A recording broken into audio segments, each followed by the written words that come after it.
Praise the Lord. எனக்கு அன்பான கர்த்தருடைய பிள்ளைகளே, இன்றைக்கு குட் ஃப்ரைடே குறித்த ஒரு சத்தியத்தை நாம் பார்க்க போகிறோம். இயேசு கிறிஸ்து சிலுவையில் நமக்காக மரித்தார். இந்த நாள் குட் ஃப்ரைடே என்று நாம் சொல்லுகிறோம். உண்மையிலே குட் ஃப்ரைடே நல்ல நாளா அப்படின்னா உண்மையில் நல்ல நாள் என்று தான் நான் சொல்லுவேன். இயேசு கிறிஸ்து நமக்காகவும் நம்முடைய பாவங்களுக்காகவும் சிலுவையில் மரிக்கவில்லையானால் இன்றளவும் நான் இருளில் தான் இருந்திருப்போம். பரலோகத்தை குறித்த நம்பிக்கை அற்றவர்களாக பாவத்திலும் சாபத்திலும் பிசாசின் அடிமைத்தனத்திலும் இன்றளவு நாம் இருந்திருப்போம். கலாத்தியர் புஸ்தகம் 3ஆம் அதிகாரம் 13ஆம் வசனத்தை வாசிக்கிறேன்.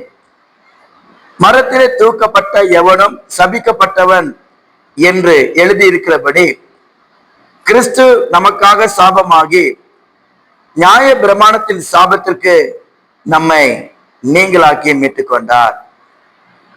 நியாய பிரமாணத்தின்படி ஒரு மனிதன் பாவம் செய்வானேயானால் அவன் நிச்சயமாய் கொல்லப்பட வேண்டும். கண்ணுக்கு கண் பல்லுக்கு பல் என்று சொல்லி நியாயப்பிரமாண சட்டம் சொல்லுகிறது. இப்படிப்பட்ட நியாயப்பிரமாணத்தின் சட்டத்திற்கு ஆண்டவராகிய இயேசு கிறிஸ்து உங்களையும் என்னையும் மீட்டுக்கொண்டார். நியாயப்பிரமாணத்தின்படி நாமே சபிக்கப்பட்டவர்கள் என்று வேதம் சொல்லுகிறது. இயேசு கிறிஸ்து நம்மை மீட்கும்படியாக அவர் சாபமானார். பாவம் அறியாத அவர் உங்களுக்காகவும் எனக்காகவும் சிலுவையிலே அந்த சாபத்தை ஏற்றுக்கொண்டு பலியானார் என்று வேதம் சொல்லுகிறது.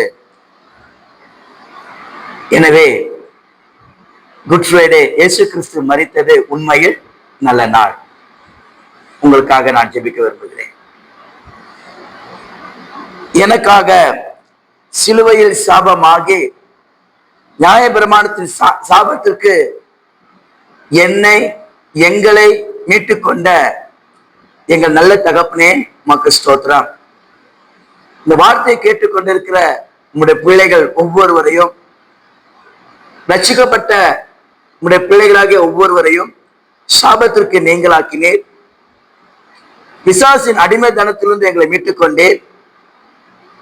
பரலோக நிச்சயமற்றவர்களாக இருந்த எங்களுக்கு பரலோகத்தை எங்களுக்காக நீ திறந்தீர். ஆகவே உமக்கு ஸ்தோத்திரம், கொடான கொடி ஸ்தோத்திரம். இயேசு நாமத்தில் தாழ்மையா ஜெபிக்கிறோம் பிதாவே, ஆமென். Praise the Lord. எனக்கு அன்பான கர்த்தருடைய பிள்ளைகளே, இயேசு கிறிஸ்து மரித்தது உண்மையாகவே நல்ல நாள். God bless you.